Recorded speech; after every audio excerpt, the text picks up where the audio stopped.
Hello, everyone. My name is Dominic Cott. I am your moderator today. I'm a cloud solution architect for Microsoft and an SME for the information protection community. I'm happy here to introduce to you Sebastian Zamorano, a senior consultant within Microsoft for Latin American region, who will be discussing his solutions within information protection, and he is also an SME for the community. I just want to remind you that we will have a survey after this.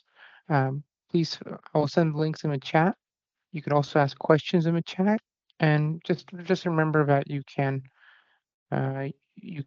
reply back to that survey after this presentation is done. We will have about 2 hours to complete this, and Sebastian plans to go through this completely. Do ask questions in the chat. We will get back to you as much as we can to answer those questions, and hopefully everyone learns something today. So off to you, Sebastian. Oh, thanks for overall, Dominic, and thanks for your help. Welcome everyone to this webinar session about MIP Scanner.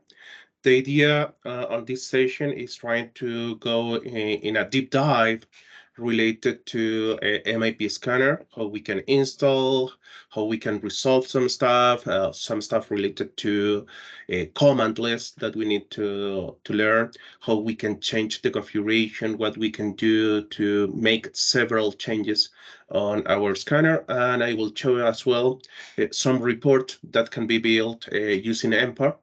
MPARR is another solution that I was explaining in other webinar as well. And let's go to take to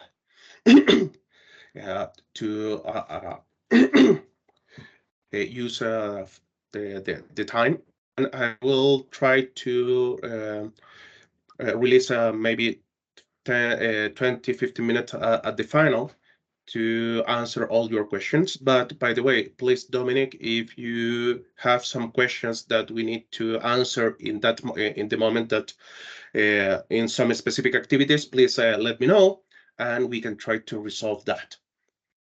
Okay, we will start with a general concept. Today, the Purview, the Microsoft Purview framework is related to understand and govern our data. That is the big deal. And the idea is understand in which way we can protect that information. Purview is a big puzzle that contains several pieces, and we will focus here in the on-prem, all the files that are located in your corporate net. We have other solutions for your daily work, like sensitivity labels, DLP, and we have other solution called Microsoft Purview Data Map for all the information that is located on Azure. I will prepare another webinar to explain how you can use Microsoft Purview Data Governance in general. Be aware for that next webinar. And here, I will take a little time to explain. Today, we can have an internal user with a corporate computer, with a local drive, internet access to external devices, printers. That same user can access to third-party local applications, share information with areas inside the organization, share information with process, store information on the Microsoft Cloud Services, Azure Cloud Services, and other cloud services as well. That same user can connect from external devices, from outside of your corporate network. We can have contractors, interns, external user that can be friend, customers, vendors, several other people, API accessing to the data. All of these can be leak vectors, but today we will focus here. This is in general, on my experience, a real Pandora box, because we know the share folders, we know which servers are using as a file server, we share some path, some folders, but at the final of the day, here we can have a real chaos. The people start saving the data, cloning the data, storing the data in several places. And with the MIP scanner, we will see what we can do with this information and start finally have some kind of idea about how many files that we have here, how many of those files are protected, are labeled, where that information is located, where the sensitive information are located. And for that, this today is the environment that I built for this solution. We have two different data centers joining through a VPN. We have a database, some scanner. In this case, I am running two. We will install the third one. We have a SharePoint server. We have a file server. We have other scanner in another data center. I have the MPARR solution to build a report. I will explain something about that. And the configuration that coming from Microsoft Purview, Microsoft Entra, and the Active Directory. We need to understand all these components, and I will try to be very clear in all these points. And let's go. We need to jump to our configuration. The first thing is to start using the MIP scanner, we need to go to the Microsoft Purview portal. Let me refresh here. We need access to the Microsoft Purview portal at compliance.microsoft.com. In the left menu, we have settings. And here under settings, we can found information protection scanner. Please remember this webinar is on level 400. That means I am assuming that you have some previous knowledge. If I'm skipping some steps, please feel free to ask on the chat. Dominic have a lot of experience, and I know that he can answer that. Dominic, you want to say something? Yes. Can you stop your screen and share it again? There are some people saying that it's not working Okay, for them. no I asked problem. them to rejoin, but I Let think me it's a stop. Teams sync issue. So maybe if you stop and share again, it will work. Yes, We have a lot of people on the call, so I expect some no people might have worries. issues with a screen share. I am start sharing again. Thanks for that.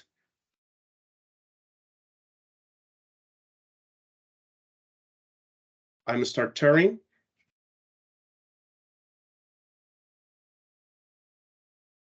Okay, the screen has returned for me. So everyone on the call, if you're having issues with the screen and you're not seeing it right now, it's usually a sync issue. Make sure you're off VPN and just rejoin Teams. We have a lot of people here, so Teams is trying to manage the bandwidth. Thanks, everyone. Okay. Go ahead, Sebastian. Thanks. We will continue. As I was saying, this is an level 400. I am assuming some knowledge from your side, but I know that Dominic will share and answer any questions related if I'm skipping some topics. Please feel free to ask. As I mentioned, I am assuming some knowledge from your side. Now, here in the settings menu under Microsoft Purview portal, we found the information protection scanner. The first thing that we need to do is create a cluster. In this case, I will call webinar to say something. This name is very important because we will use this name to install our scanner. Normally, when I do a training about a MIP scanner, the first common error is don't take care about the name used on the cluster. You need to take care with this name because we will use on the installation. I will call this one webinar. And then we have the notes tab, but here we will start seeing only when the scanner are installed. Now, The second point that we need is the content scan job. The content scan job establish what we will do with the scanner. And here is very important to understand these steps. The first thing that we need to do is add a name. I will use the same name. We will see, I have a previous configured content scan job that after we save, we will see a repositories, new tab here, new menu. And in that case, we will have the capability to configure some specific additional or different configurations for some specific path. The description is not mandatory. All the menus that contain this red star needs to be set. The other thing that is required is the webinar. We can have one content scan job for one cluster. We can have only one content scan job for one cluster. You can see here I have several content jobs. I need to set a cluster, and I have the same number of content jobs and cluster. Then we need to define the schedule. If you have always some doubts, here on the information icon, you can see the details, what mean manual or always. On my case, I always recommend use always because this is one of the principal points. The scanner take time to do the job. Depend of the number of your document, the scanner can take hours, days, or inclusive more than one a month. Normally, the most time that take is when you use in the first cycle. The first cycle is the first time that the scanner run and start collecting the data.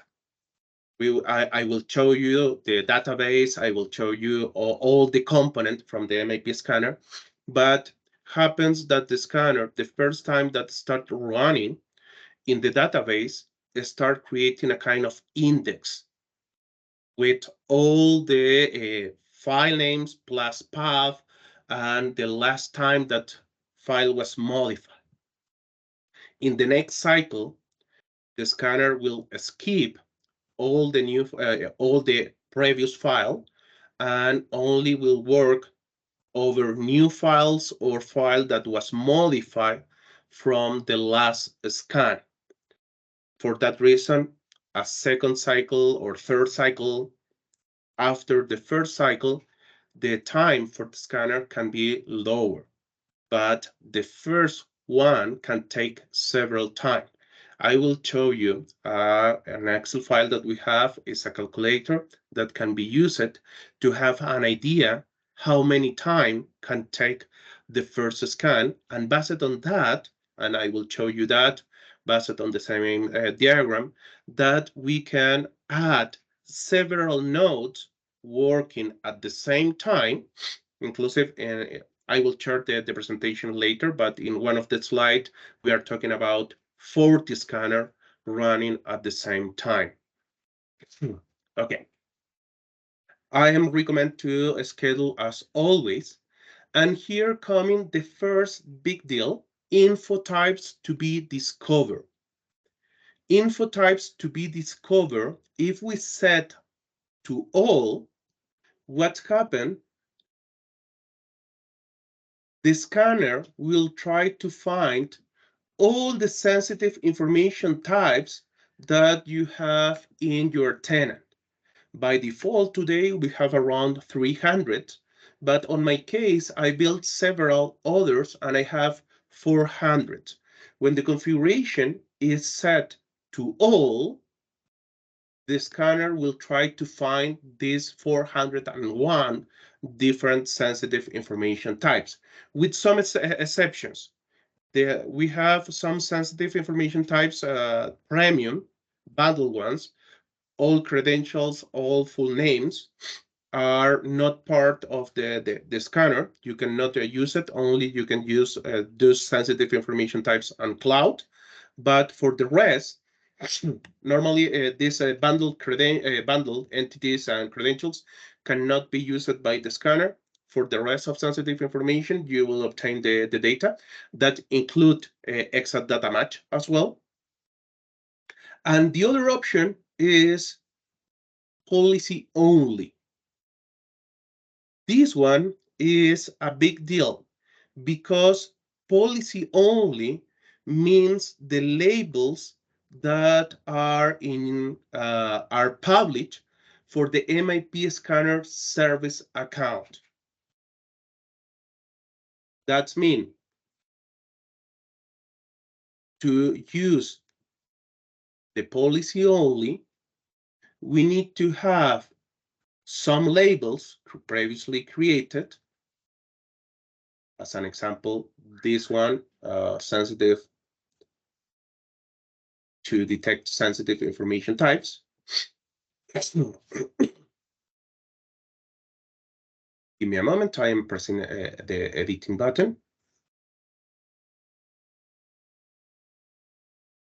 And here you can see on this label, I am looking for credentials, date of birth, blacklist. This one is based on a dictionary, personal information from Colombia, credit card numbers, and the Chile identity card number.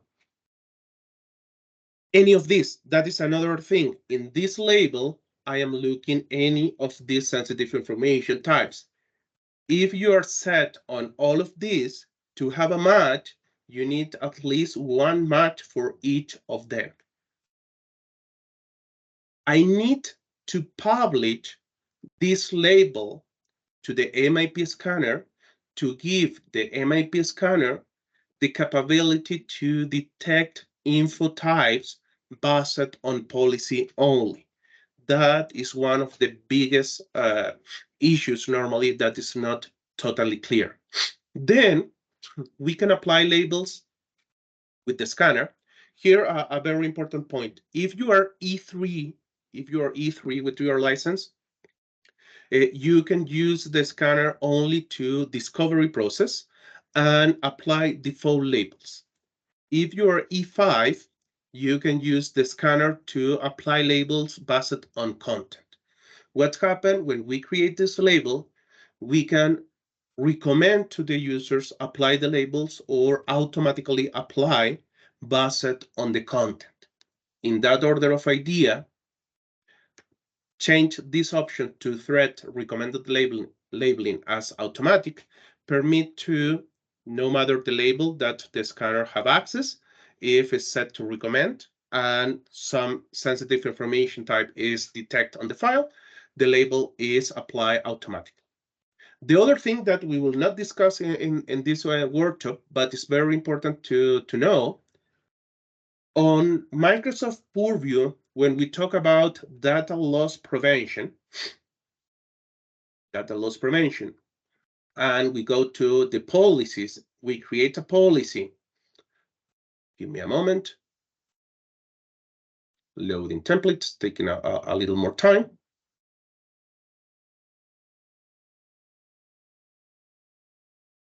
We will see that in the workloads, in the locations, we can find something that say on-prem DLP.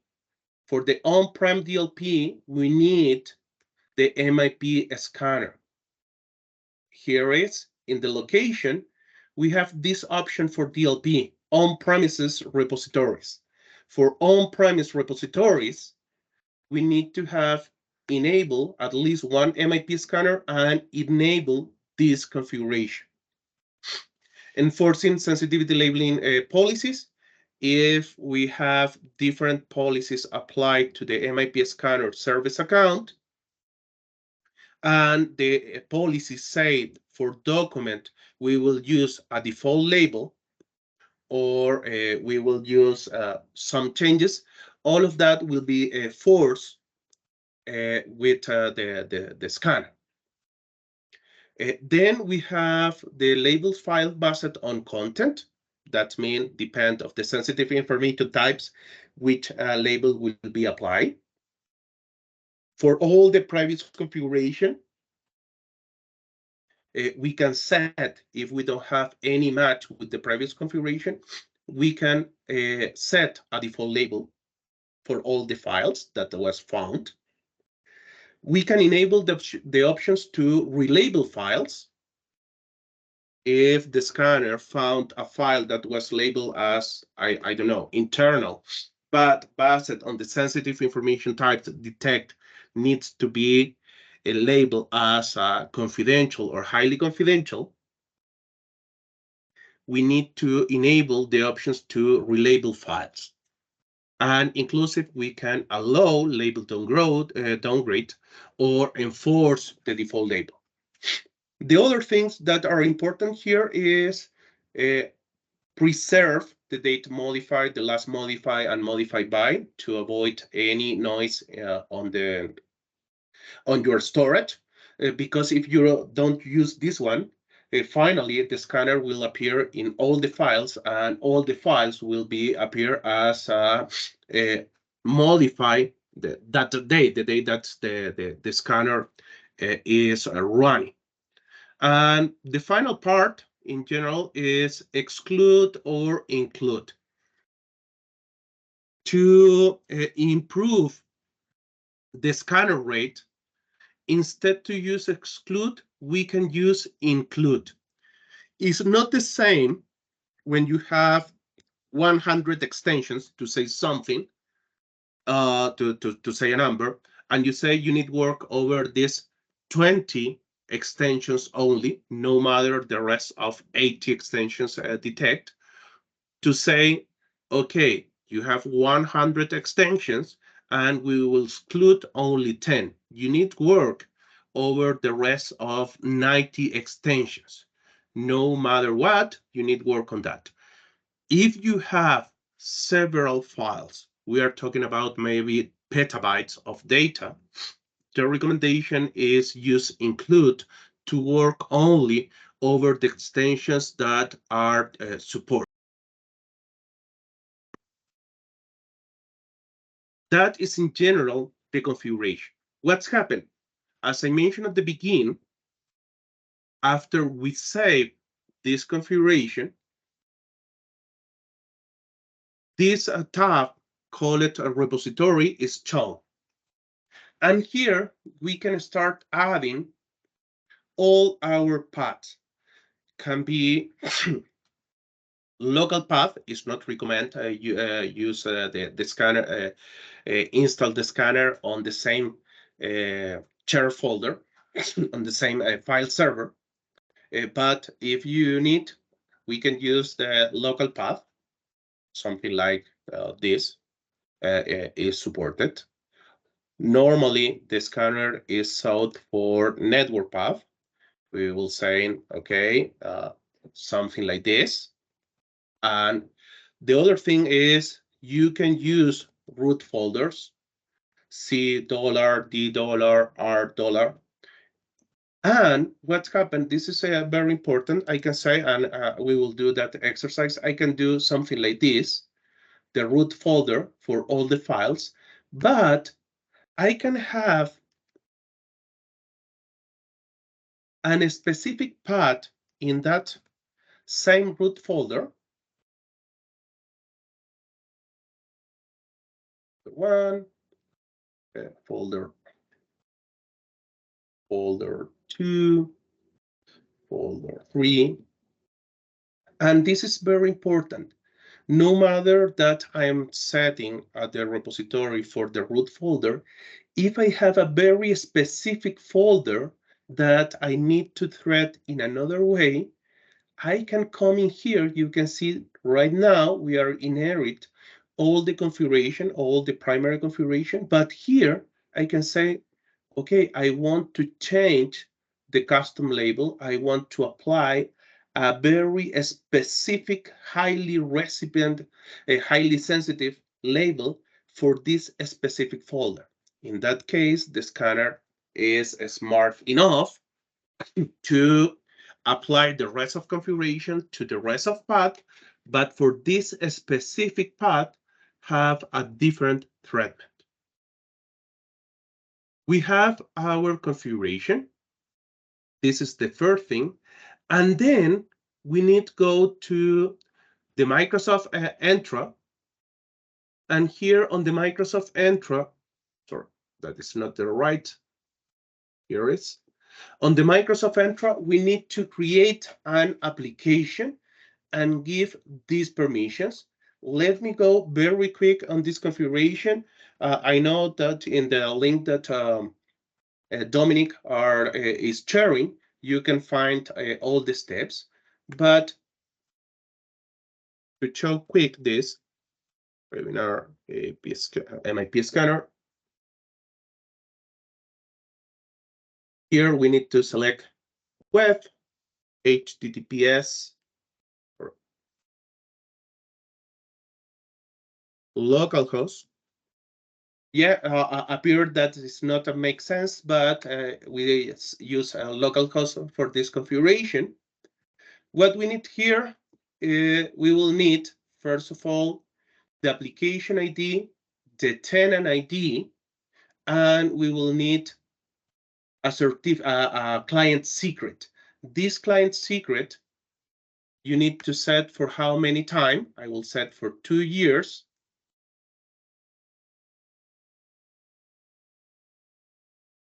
And you need to use this value. We will need to use this value. This value is shown only this time. When you go out of the application and you come back to the application, this value will be hide. For that reason, copy as soon as possible and take care of that value. I will put here. I will use the previous configuration, but I want to show that this one. Then we need to go to the API permissions, add permissions, and here, let me remember all of them. We will need the Azure Right Management Server, Application Service, Content Delegate Reader, Content Delegate Writer, and the other one is the Microsoft Information Sync. Give me a moment. Add permissions, my organization. Here is another tip. If you try to go down on the list, that list is very long. The best thing is always filter here. Microsoft Information Protection Sync Service, application permissions, this one, add, and grant admin consent for this one. Those are the permissions needed for the MIP scanner. For what? We will see the first installation is very simple and nothing of this is used.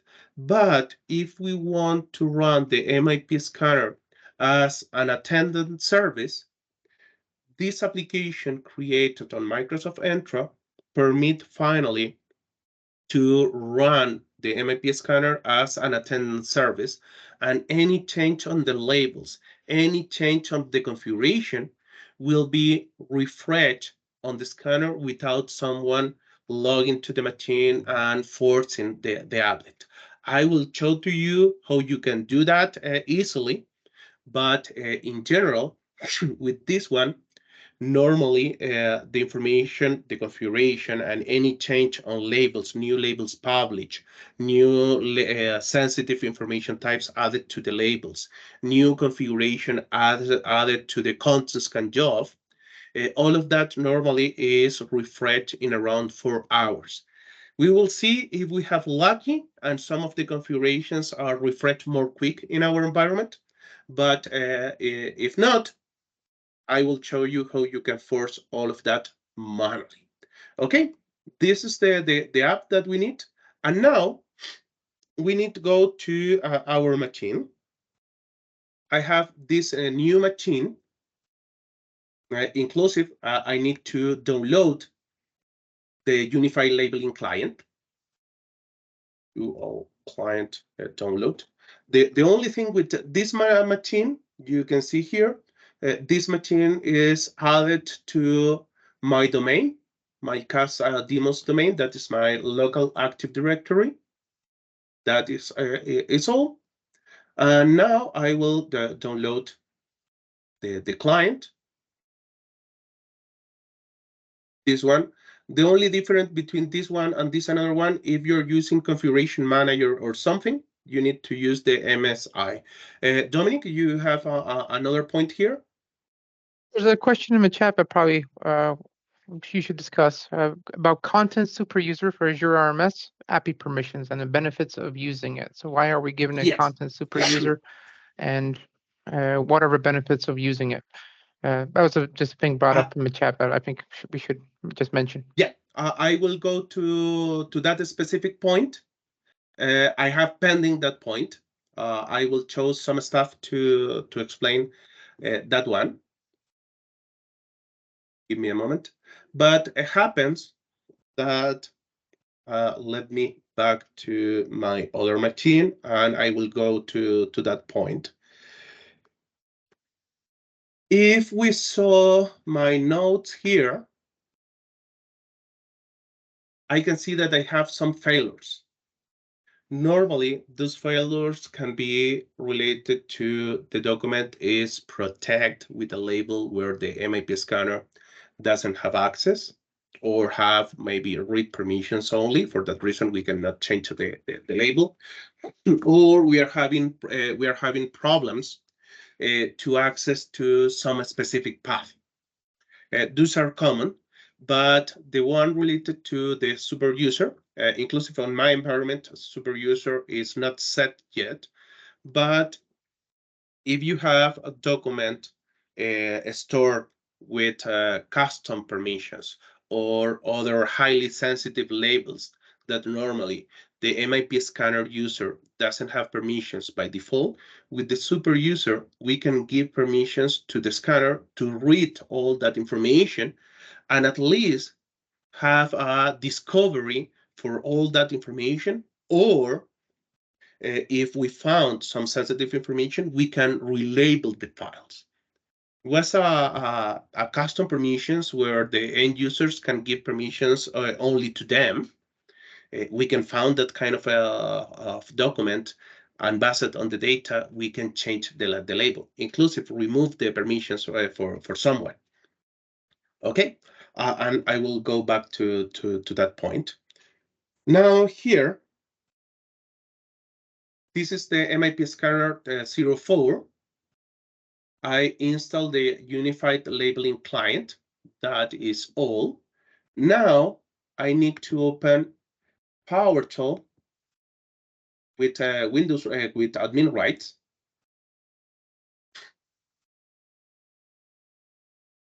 And here we need to install.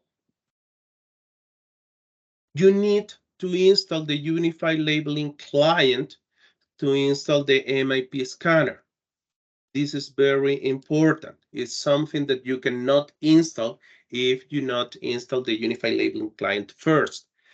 If you read about the sunset of the unified labeling client, the sunset from the unified labeling client is only the add-on, the integration with the Office applications. Today call it Microsoft 365 apps for enterprise. That is all. But the scanner, the SDK, and several other components that have the unified labeling client will be still available. Okay, then I need to set my database. I created an external instance for this one because what happened, and let me back to the draw. Give me a moment.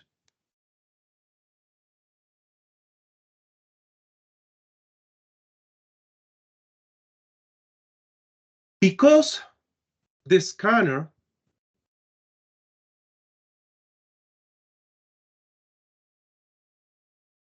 Because the scanner, as I mentioned, create an index with all the file names and the path and the last file that file was modified, we need to center all that information to give the capability to set several scanners running at the same time and read that information.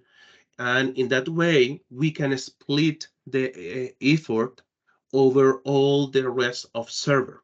For that reason, I was saying in the first scan, we can add several nodes to try to cover several data, petabyte of data maybe, or hundred of teras with information. And then we can reduce the number. But to have that capability, we need to use an external instance and not a local instance, because if you have a local SQL, the rest of node will not have access to that SQL to read that index. For that reason, here I am using an external database, SQL, and the install is called MPARR. And as I mentioned previously, the cluster name. If the cluster name is only a single name, you can avoid the double quote. But if you're using a space, you need to use the double quote. My recommendation, always use the double quote to avoid any problem. On this case, I will install in a previous scanner, in a previous content scan job that I built previously. You can see here, the cluster is called MIP01. I have two another scanners connected to that cluster name, and I have a previous content scan job related to this cluster name. We will review all of that. Okay, let me back here. And this is the first configuration that we need. Now I need to give, the MIP scanner account, the MIP scanner account, because here we need that this account, the MIP scanner account, at least be sysadmin and DB owner on the database. The database was created previously. I will show you that. And now my scanner is running. If I go to the services,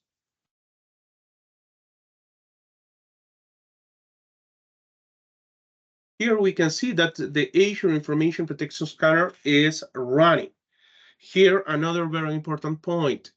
To have a scanner running correctly without too many problems, you need a local MIP scanner service account created locally in your Active Directory. That account needs to be synchronized with the cloud, and that account needs a license assigned. That is very important. You need to assign a license for the MIP scanner. Several times the people start doing all these steps and something fail. And one of the common fail is that user doesn't have a license assigned. That is very important. The services related to that are Azure Information Protection Premium P1 for E3, Premium E2 for E5, and the Azure Rate Management Service. You can avoid the rest of services, but those are the principal ones that need to be added to the MIP scanner service account. But to run this service and as an attendant, run all the time without someone logging on the machine, we need to set that configuration that I showed at the beginning. I have this configuration here, MIP Scanner 01. I am using the MIP Scanner 01 as a char file. I'm sorry, MIP Scanner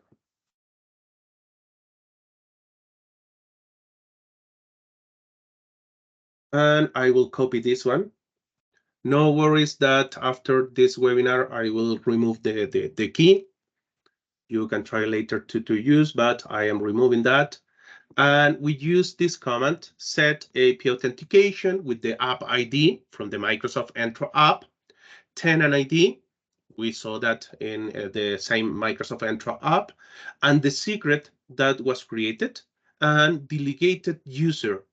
Other common configuration that we can see, and normally you need to run some commandlet previously, that is the get credentials, happens that if you are using an external user created on the cloud to run the scanner, and the scanner account used locally is not synchronized with the cloud, we can use the options on behalf.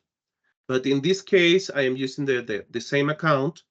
And doing this, we can see that the token is acquired. That means now I have a local token for 2 years. That was the secret key created. And that permit to the service connect to the cloud and start collecting all the information. If I go here, I will not need to log in. The system take the token, and here I can see all the labels that are assigned to my MIP Scanner service account. This is very important to have in mind. Now, if I back to my, here, to my configuration, I will come into the node, I will refresh. Normally can take 5 minutes to 10 minutes to appear, but in a moment, I will back here and we will see that the MIP Scanner 4 appear on this list.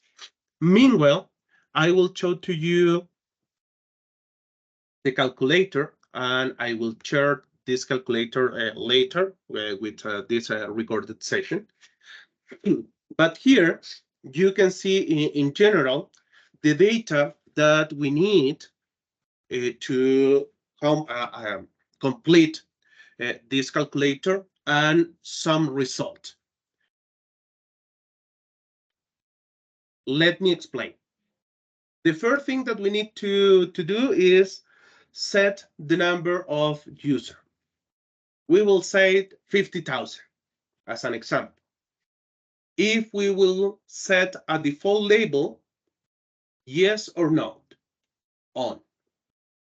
If we will use the auto classification based on content, yes or no. Number of repos that you have in your environment. This is another very important point.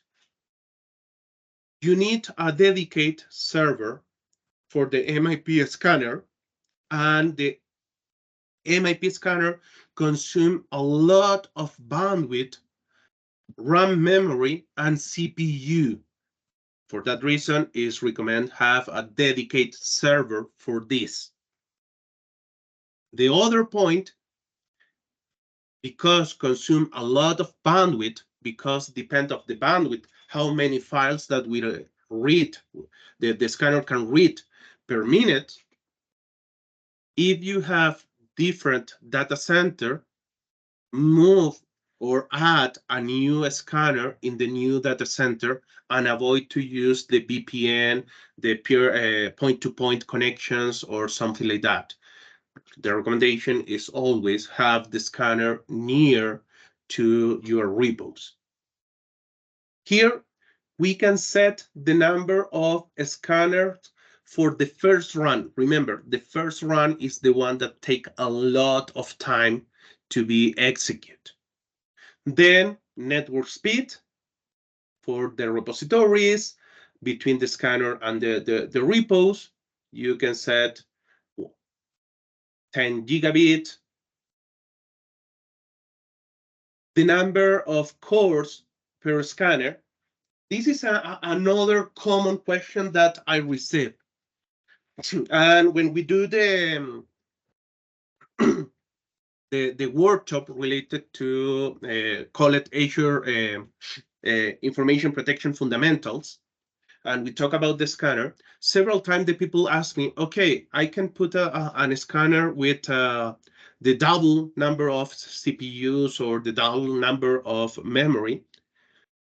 On my experience, finally depend how many repos that you have, because instead to have a big scanner trying to read all the repos, if you're using a virtual infrastructure for that, can be better instead to have 8 CPUs or 16 CPUs,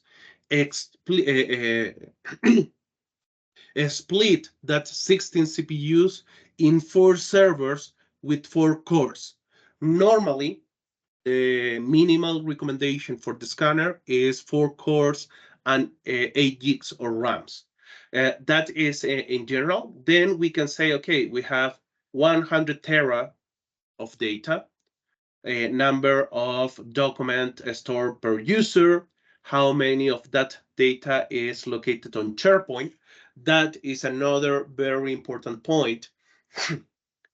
Scan file server is very quick, but for SharePoint on-prem, and the scanner works only with SharePoint on-prem, that use the HTTP protocol, and that protocol is slower than the file servers. We need to take care on that point. Then, how many on percentage of we can thought that files contain sensitive information types? In my case, I'm saying the 50%. And for all the documents, I am thinking to protect the 85% of the document. How many files are created or modified per user per day? Remember, the scanner start creating an index with the file name, the path, and other information. And during the time that the scanner is running, the people is start creating new files that are added to the store, files that are modified for the user on the store, and all of that generate to the size and the number of files is growing constantly. This is another thing, content types to be scanned. We saw in the configuration here in the content scan job, I will show the one that I'm using for the scanner. We can set info types to be discovered. I was showing on my environment, I have 401. By default, normally today a new tenant contain around 300, but maybe you don't need to discover the identity number from a specific country because you live in the other part of the world. In that case, my recommendation is try to reduce that. And I can assume in this calculator that we will discover only 100 of them, not all of them. Then the average for the document size, I'm saying the average for me is 1 MB for each file. And with that, I can say that having 10 scanner, that first scan can take 15 days. I can play with the different numbers to see if I want to work with only one. I can see that I will need 151 days to scan all of that. I want to discover the 400. I believe that this one have a top of 100, but I want to discover only less, and we can see how these numbers change and the database size that can be created. Okay. As I mentioned, I will chart that calculator. You will have access to the calculator. And let's see if now my MIP Scanner 4 is shown here. Let me refresh the page.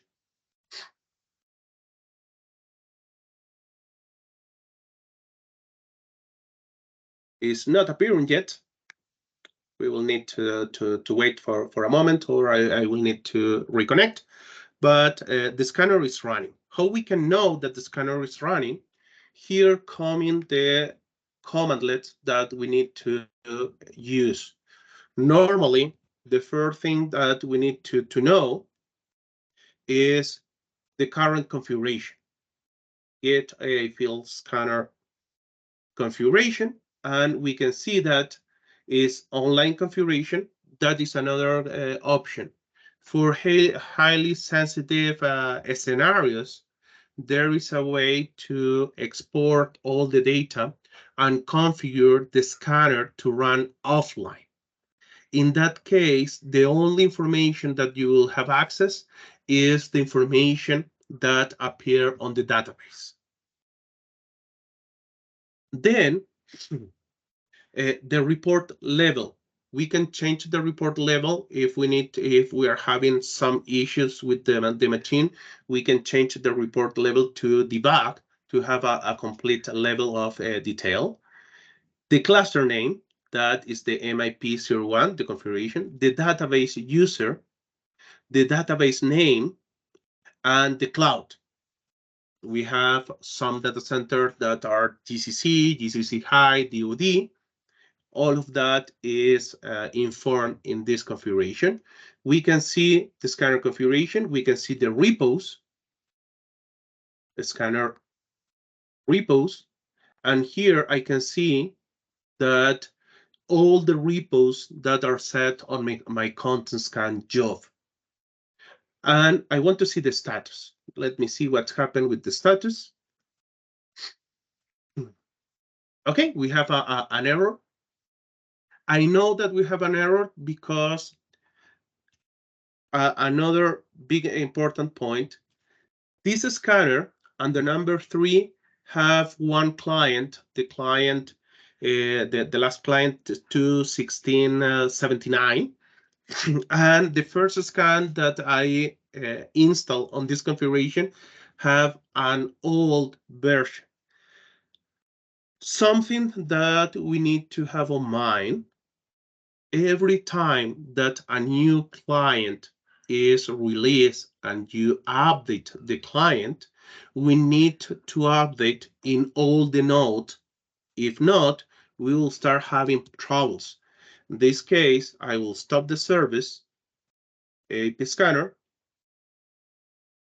I will need to stop the service on the rest of a scanner as well. I can validate here. Doing a right click is more quick. Classify and protect.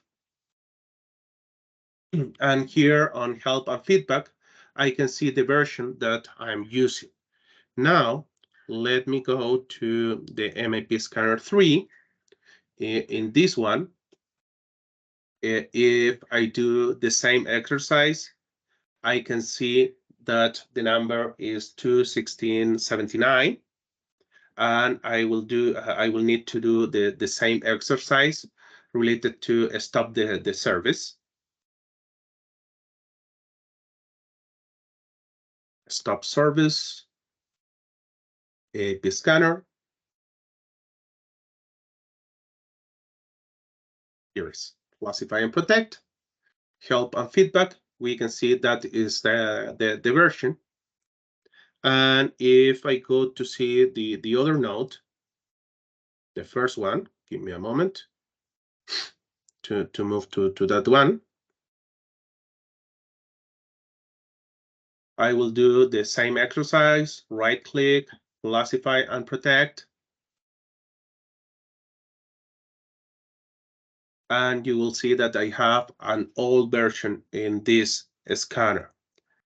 For that reason, again, is very important to be clear, inclusive. I made this error conscious about this error, because normally when you update in one machine, the same scanner showed to you an error saying that you need to stop the service in all the nodes and apply the update in all the nodes. In this case, I made by my own the error. I force the error to show this kind of common scenarios. Scanner. And now I need to come in here. I will download the client, UL client download.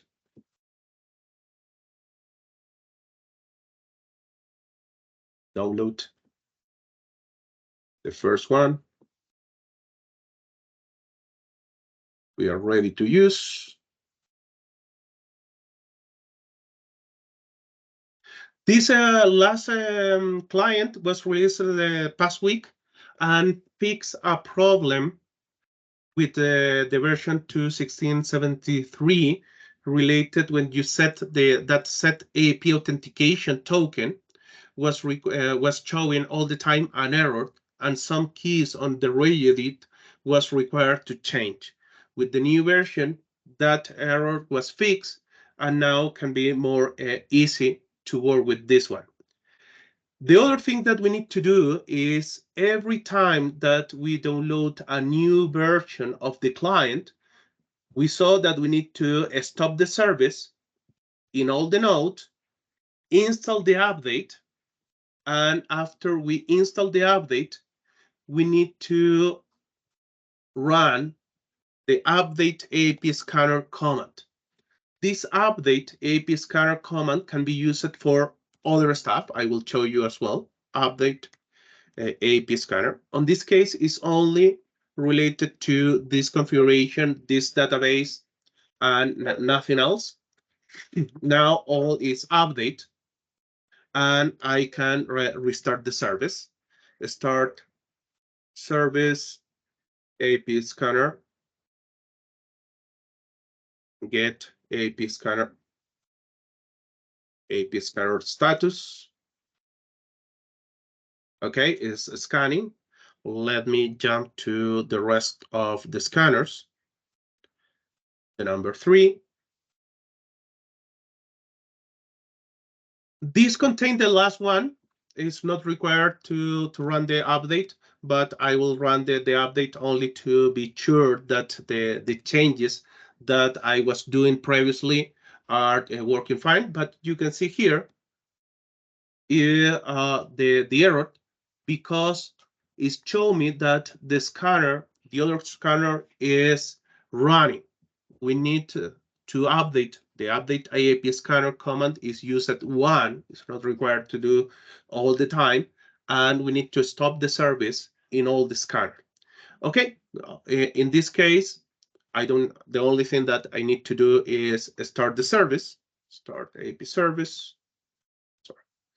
Start service. AIP Scanner. And get AIP Scanner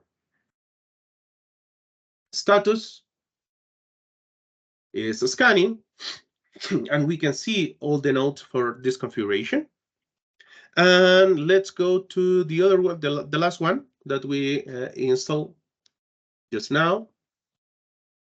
Again, we come back here, start service AIP Scanner. Now, our scanner, let's see if it's running well. The AIP Scanner is saying scanning. The same AIP Scanner have another tool that no one use, but is the AIP Diagnostics.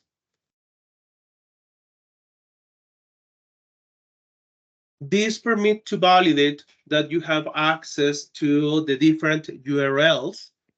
Another common issue, the scanner is running, but it's not sending the data. Maybe we can have some connectivity issues. Here we can see all the information and see if we have some issue, and the logs are exported to that specific location, and we can review that. Now, let me go to the database. As I was saying, when you install the AIP Scanner the first time, a database is created with the cluster name at the file.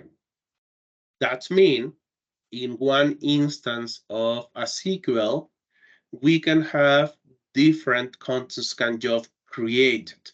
In this case, I have two databases, one for cast demos and the other one for the MIP01. I will open this one, tables, and here we have the scanner files.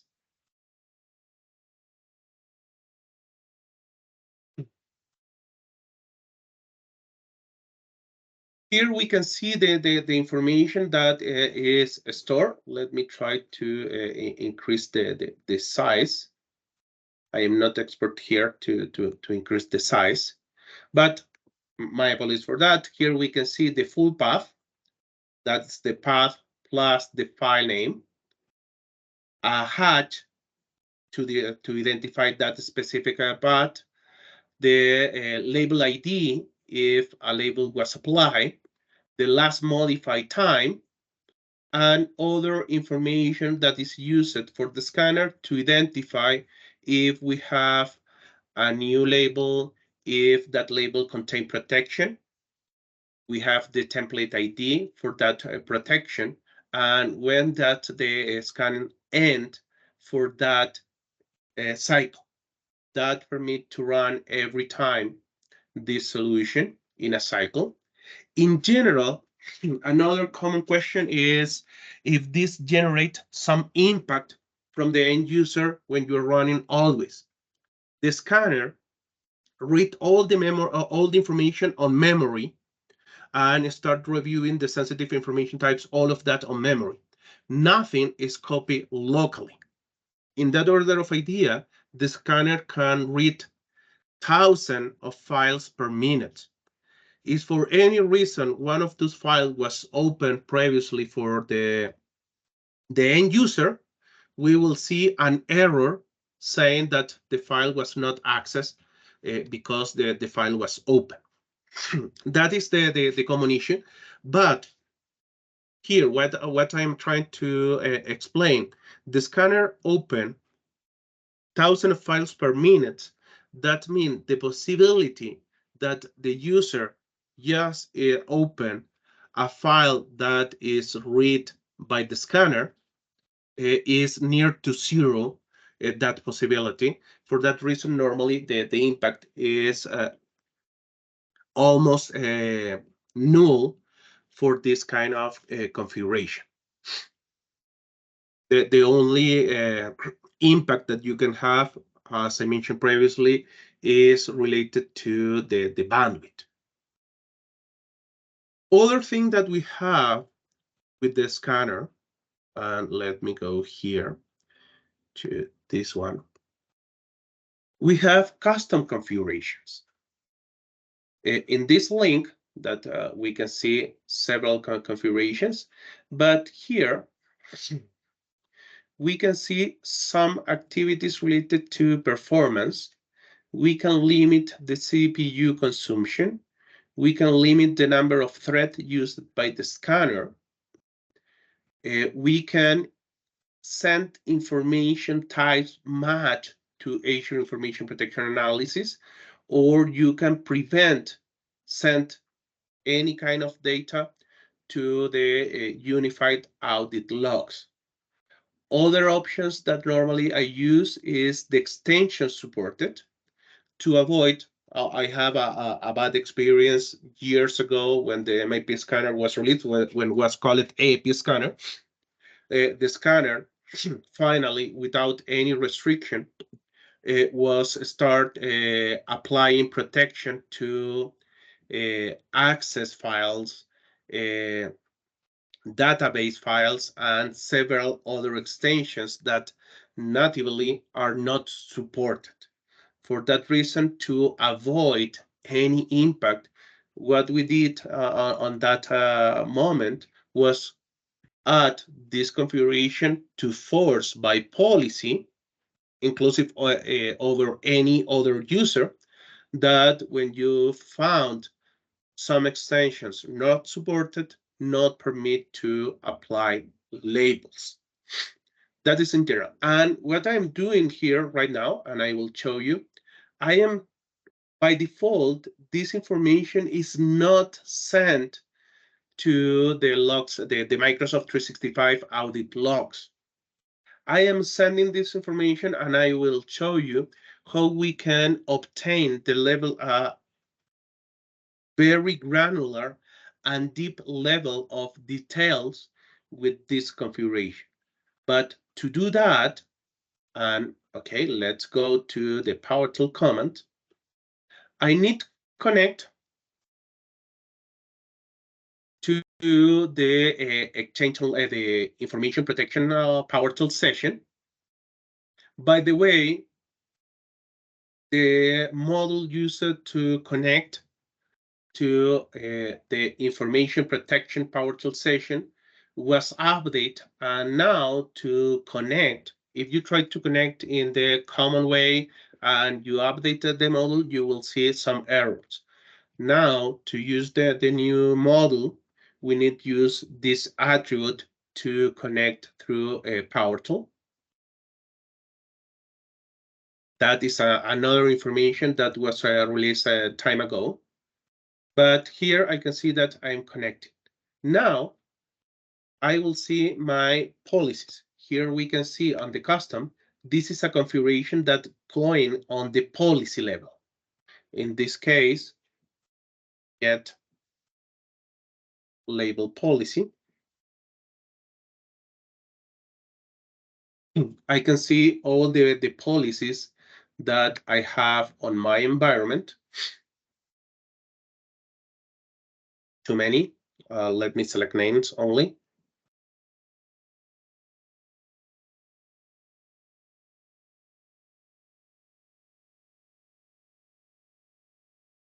And I believe that let me see if the MIP scanner that I use, get label policy, identity, double quote, MIP scanner.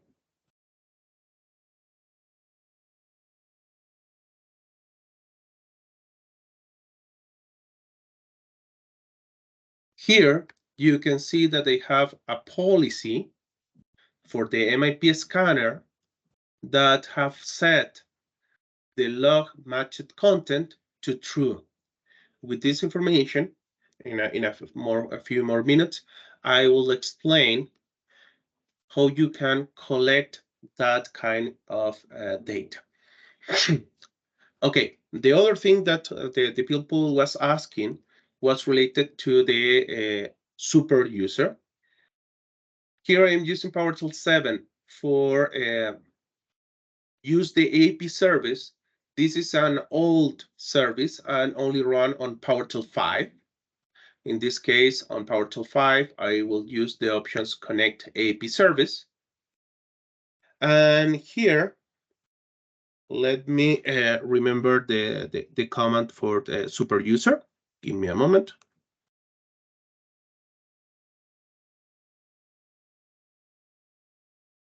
One moment, please. I am looking for the specific command.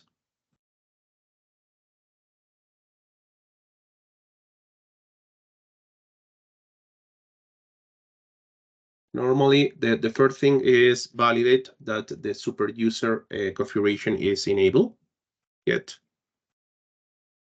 super. It's not that one. Give me a moment.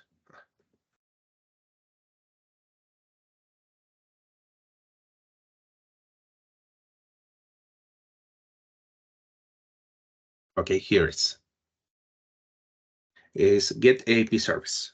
Get AIP service super user. We can see that on my case, the service is enabled and is set to this user. What we can do is, and let me see that the feature is enabled. You cannot enable the feature. You cannot enable the feature, the super user configuration if the feature is not enabled. In my case, the feature is enabled and the MIP scanner have the super user permissions. Again, that permit to read all that data. Other common thing, I was discussing this same week with another colleague about this. We can see here on the diagram that I have several nodes working over these file charts. But if I need to add more or less, what we can do is very simple.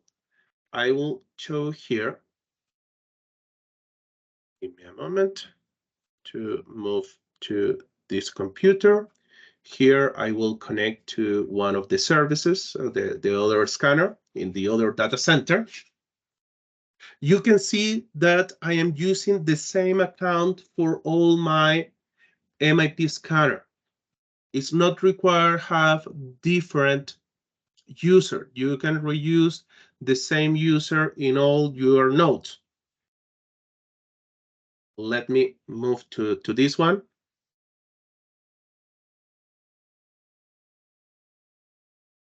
Power tool.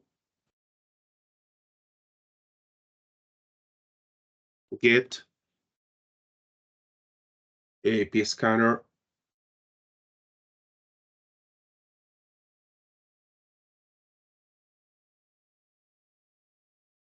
Configuration. We can see the configuration. Now, this one is connected to the CAS demos cluster. And if we saw the status, is scanning. If we need to move this scanner to another cluster, the only thing that we need to do is stop service, AIP Scanner, and using the update AIP Scanner, we add the cluster name.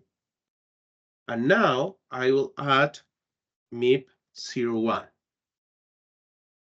With this configuration, I am moving this scanner. Let me back to the draw. From this work, I will move to this one to help on this content scan job because I have several files that I need to read and review. I can move the scanner from one side to another content scan job. Yes to all. And now, if I start the service, AIP Scanner, and get AIP Scanner configuration, I can see that I'm connecting now to the MIP and to another database. And let's see the status, scanner status, and is scanning. Now what is happening, I am splitting all the job in more nodes. The advantage using the MIP scanner, the advantage to use the MIP scanner is you don't need to do additional effort to split the work.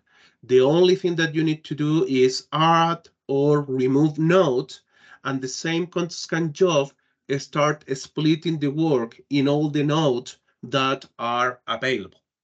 I need to go back. The only thing that I need to do is stop the service, run the update AIP Scanner, and move to the previous cluster, and all that configuration is enabled.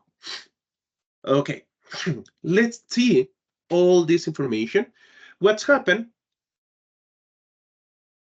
By default, we was reviewing the database and some information that is located on the database. Now,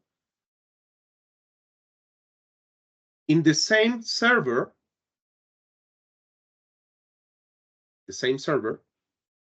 it's not opening file. Here is opening the file explorer. In the local app data folder,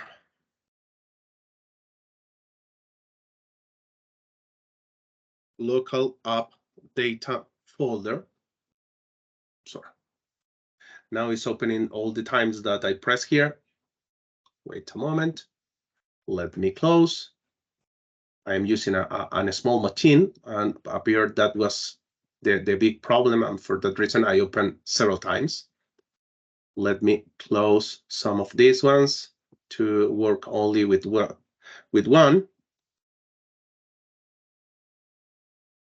Okay, let's go. In the local app data folder, inside of the Microsoft folder, we will find this one, MSIP. The MSIP contain information about the templates, labels used, and here on the scanner, we have the report. What's happened? Every time that the scanner run, start creating a CSV file that contain all the matches. Let me copy this one to here to the desktop.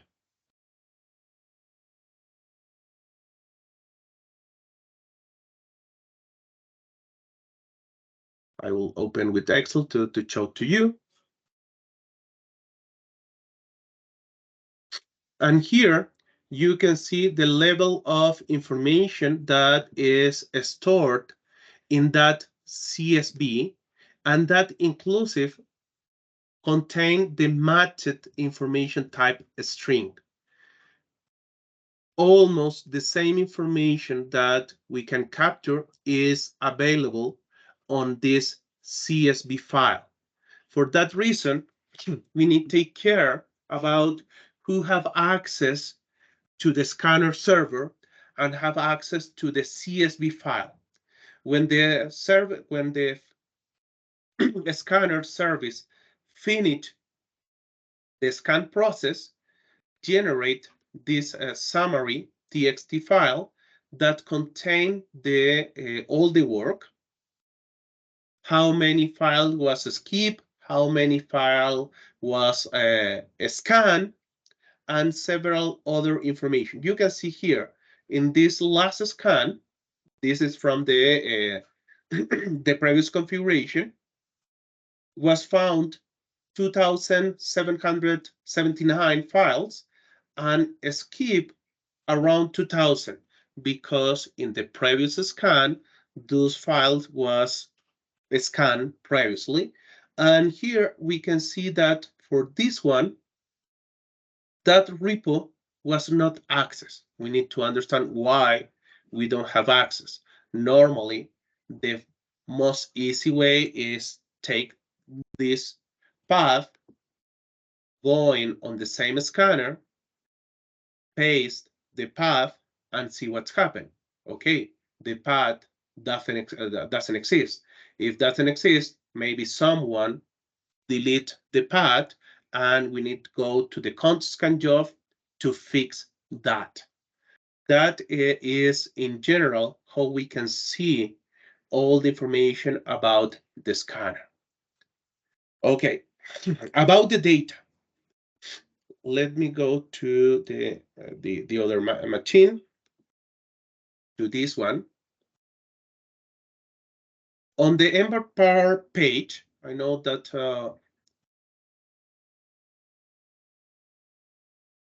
Dominic is helping me with that. But by the way, today, if you write in any place MPARR, in any search engine, I don't know why I'm not writing here. Let me try to write. Okay. I'm having a trouble with the keyboard. Now it's working. If you're looking on any search engine, you easily will find the Microsoft Purview Advanced Reach Report GitHub page, the LinkedIn page, and the videos on YouTube as well. But here, I added on the MPARR template under information protection. I have 3 different templates. We will use this one, the FD, this show all the full discoverable information. If you are using only for discovery process and you are not using this configuration, please, this template cannot be used if you are not using this configuration, because this template was created to show that sensitive information types. Let me open the file. I will open Power BI, File, Import, Power BI template. This one, and I will need my configuration, the workspace ID. For some reason, I have a black square here at the top of that I cannot change between the tabs. That is the only thing. But okay, I will copy my workspace ID.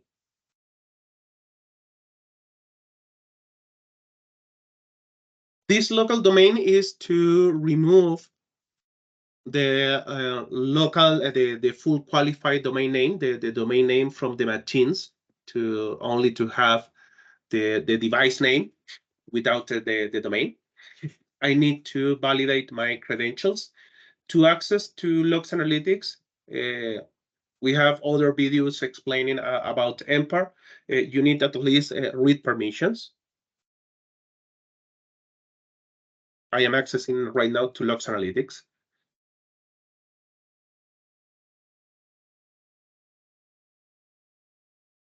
If you are interested on this, check the YouTube channel. There is several videos explaining the Power BI template, about MPARR, how the data is collected, and several other information.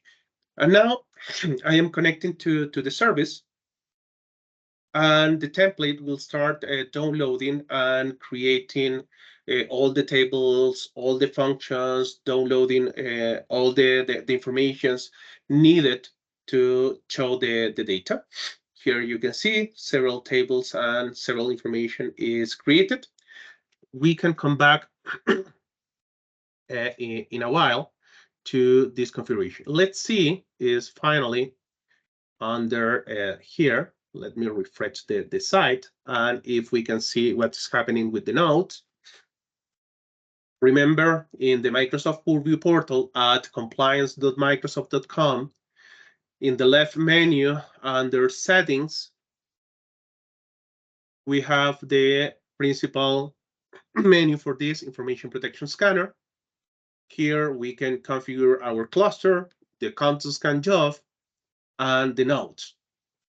And here we can see that we have the MIP Scanner 04, that is the last one that we create, connected to the MIP 01, and the other one that I move to the MIP 01 is appearing. Now I have 4 nodes working, some of them with failures. We can go to the scanner folder in the local app data Microsoft MSIP folder. We can find the scanner folder, and there we can see if we have problems with the path, with files, and inclusive the same CSV file that I was showing, show if the document was not accessed because was protected from another organization, was not accessed because was taken for someone else, and several other information that can be helpful. Inclusive with this scanner, can be in some moment I can have some issues and problems because you can see that I am running an old version of the client. Recommendation, try to maintain all the versions on the same number to avoid any kind of problem. And you can see here as well that I have several information, and the same scan job is splitting the effort for all the files between all the scattered that are available. Let's see if we have, if this one is still loading. This can take some time, but let me show here on Logs Analytics what we can do. On my case, using MPARR, Microsoft Purview Advanced Reach Report, is a solution that takes the logs from the Microsoft 365 audit and using the Office 365 Management API, collect that information and send that information to Logs Analytics. From here, from Logs Analytics, we can start, first of all, having connection. If you're using Sentinel, we can obtain this information and collect the information on Sentinel to create other kind of report, but you can use a separate workspace in Logs Analytics. And from here, we can start having some information.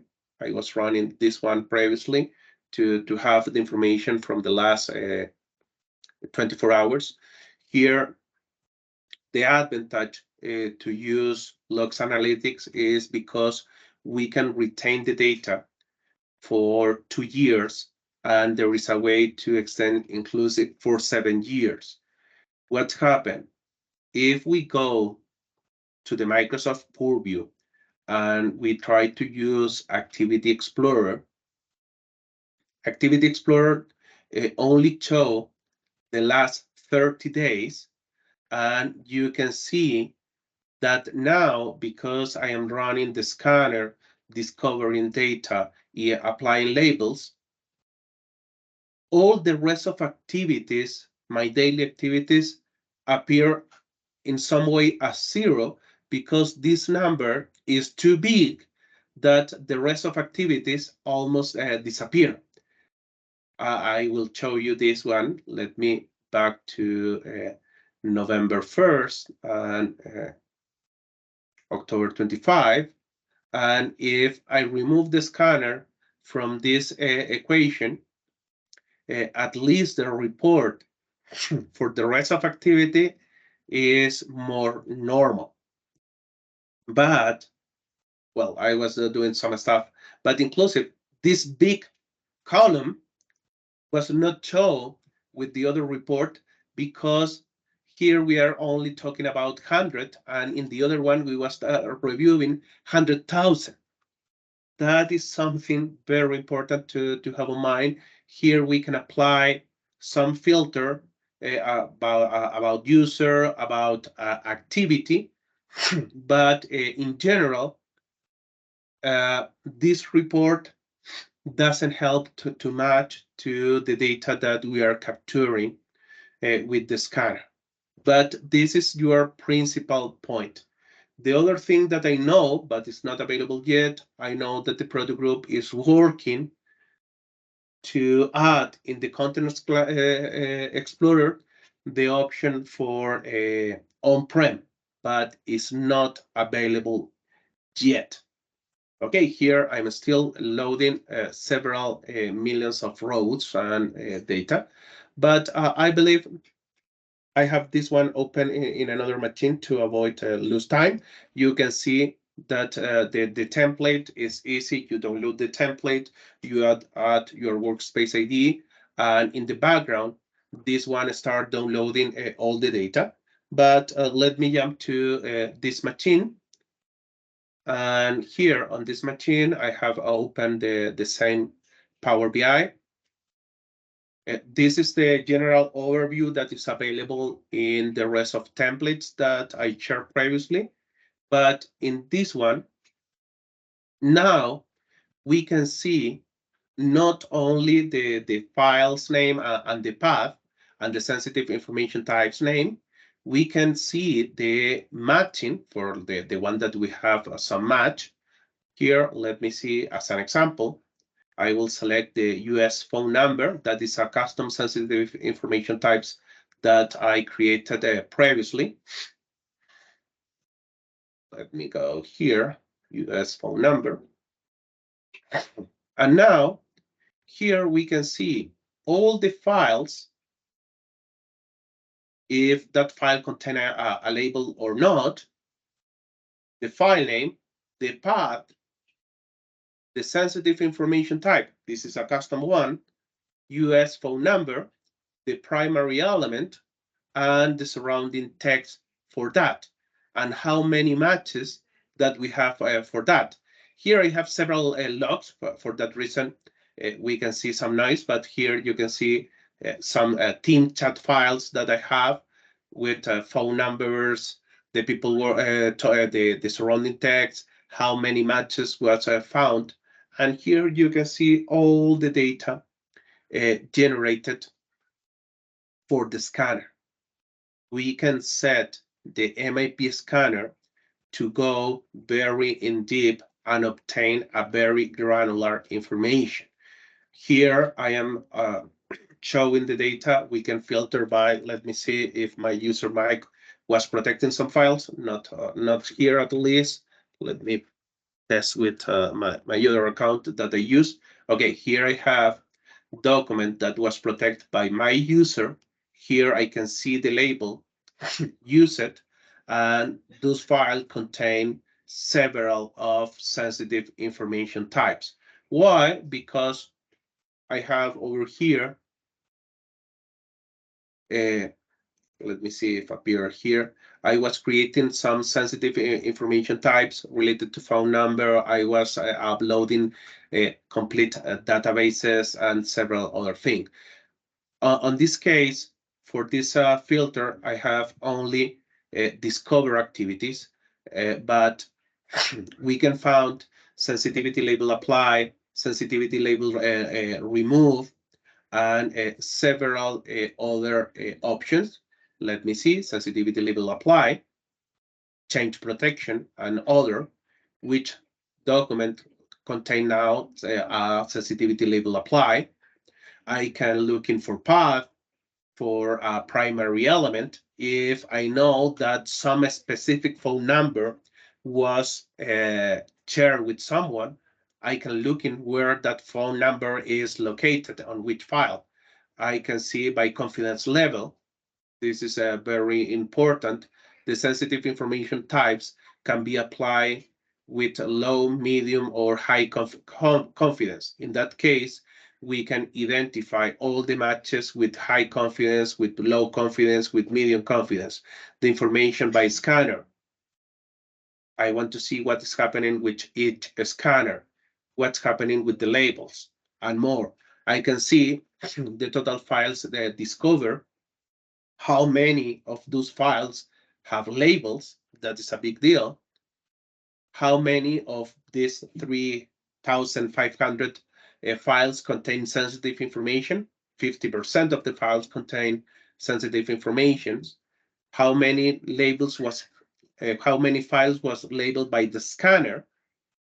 And how many of these labels was updated by the scanner from the 431? That is, in general, some information that we can collect with this kind of configuration, or if you use the scanner only in discovery process, we can obtain that information. If you're using on protection, we can see the label apply and who can apply that label. Dominic, you have some question to share here? We have 26 minutes left, just a reminder. Yes. And there was a question about, I know you have this, maybe you have it on hand, your Power BI template of which files were last accessed. Is that something you could show us? Sorry, can you please repeat? Your Power BI template of file Yes. access. You know, denied, who accessed what. Okay. Is that something you can quickly show us? That is part of another video that I share, but no worries, I can show that information. When we talk about labels, so I know we did it. So yeah, I invite you to subscribe to my YouTube channel. In that one, I am sharing several videos and all of that. But yes, the advantage when we use labels is we can, after that, we can identify who is trying to access or who have denied access to our files, external user or internal user. Previously, I downloaded the template, but the template is available on the MPARR site, appear as an access review. And here, adding the workspace ID, I am showing the data. Give me a moment, and it's loading, and I will show that level of detail. I believe that they have the MPARR site in this computer. This one is still loading because we are splitting all that information about the sensitive information types detect. For that reason, it's taking a lot of time. But for the access review one, is this template that is available in the GitHub page. You need to have the MPARR solution running completely to have that level of information. But here you can see the access review.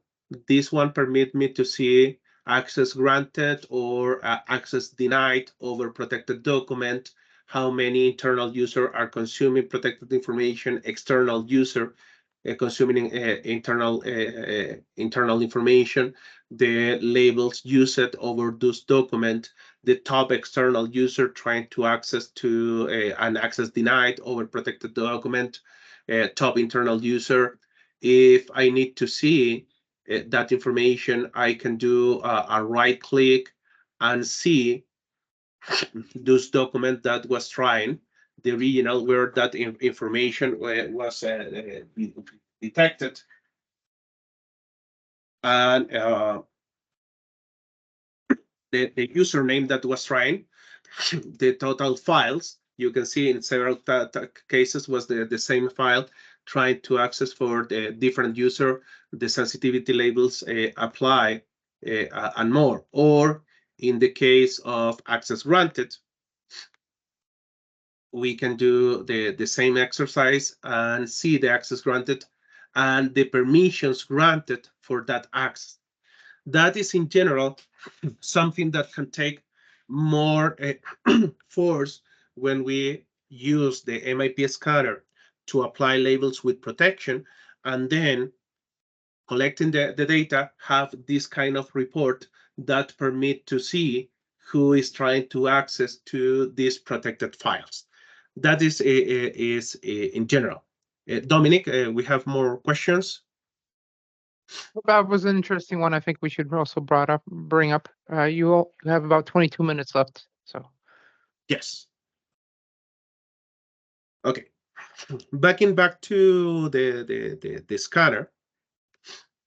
This was the last one. We can review the status. We know that it's running. Previously to this one, we saw that we was having an error. Remember, when we have an update, we need to update all the nodes that are running on the same cluster. We need to stop the service, update the scanner.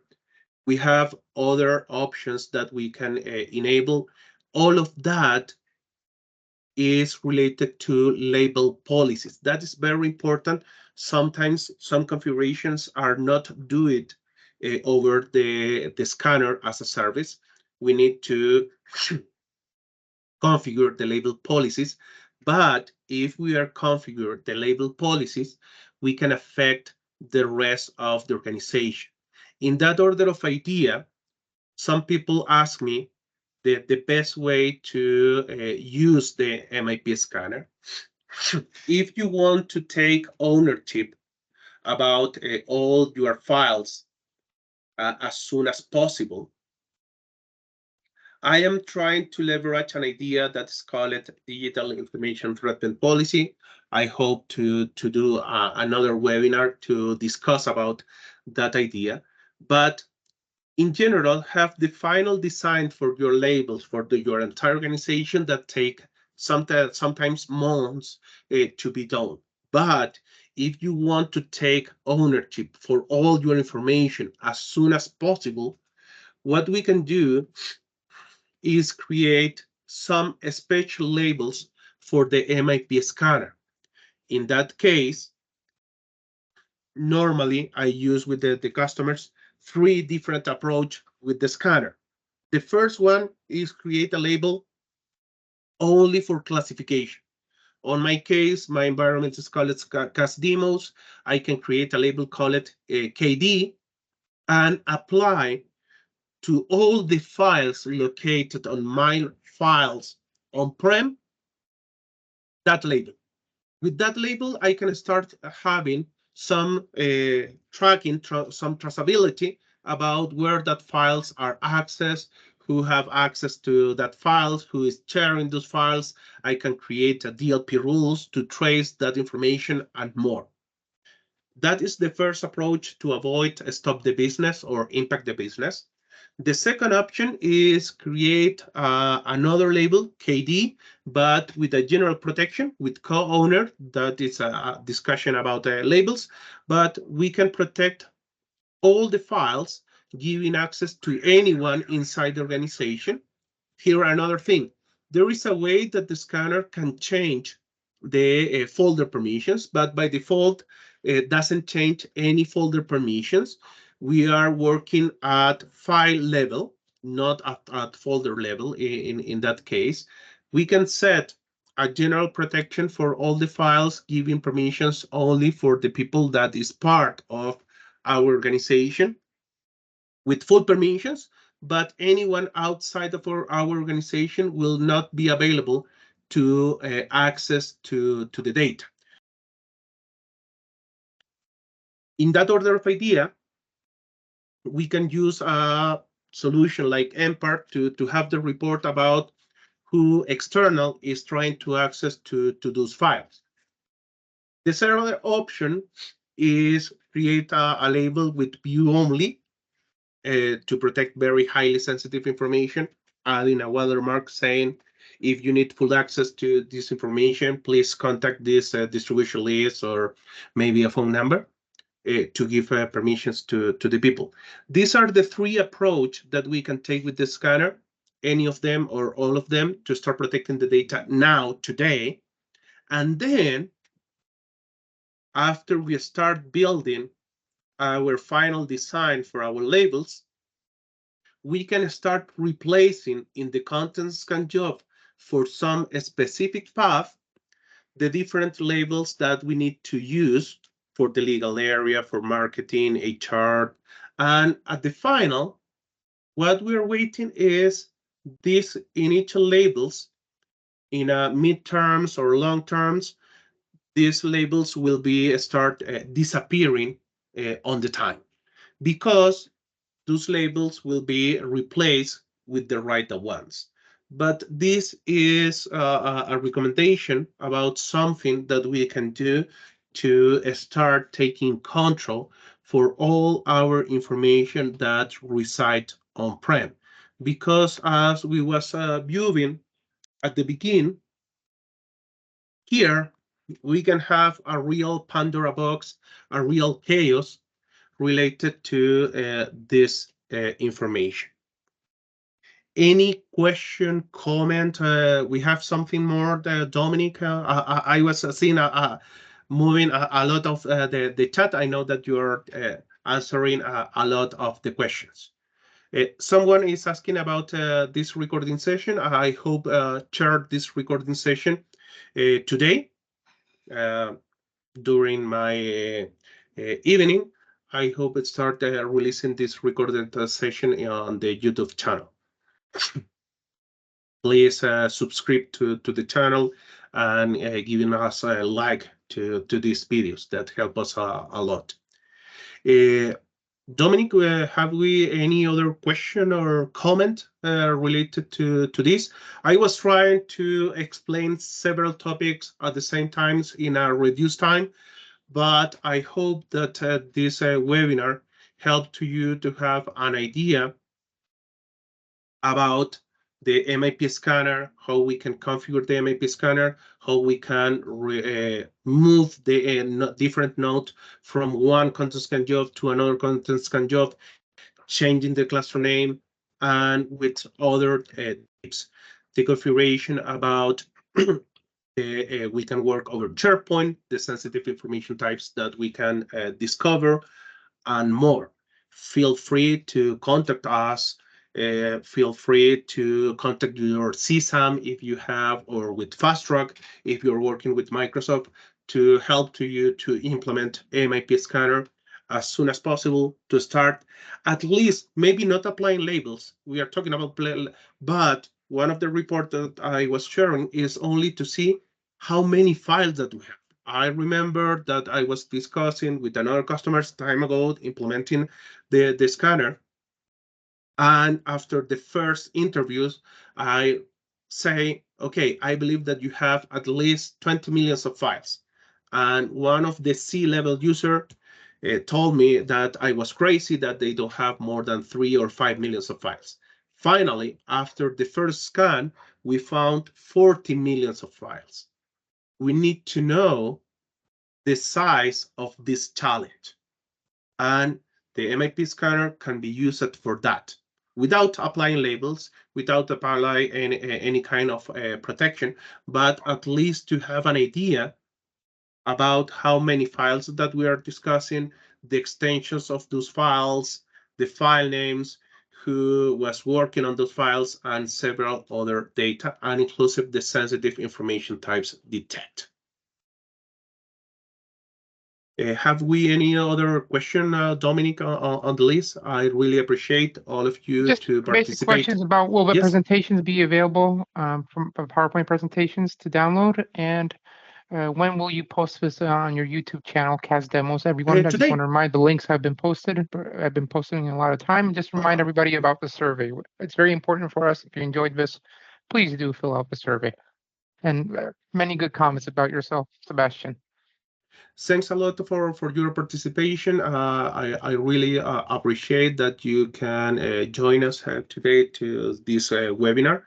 I will sharing soon. I believe today I will share in the recorded session, and I will maybe today I will start defining another webinar that they want to do very shortly related to another solution that they built to help with exact data match. Please be aware in our channels. I will informing about all of that soon. Thanks a lot. As Dominic has said, please help us fulfill the survey. Completing the survey take only a few minutes, and that is all. Thanks for your time. I really appreciate that you participate today in this session, and glad to help in any other moment. And remember, if you are thinking to use this one, okay, we have another question up here. No? I'm not sure if users are allowed to use a microphone. Maybe they are. Yeah, we need You would to have to, enable the. we need to enable it, or right click on the user. So whoever asked the question, may you raise your hand again? Or was a mistake? Appeared that was a mistake. Okay, I believe that we finished 10 minutes early. Thanks to all for your participation, and have a great weekend. Bye, everyone.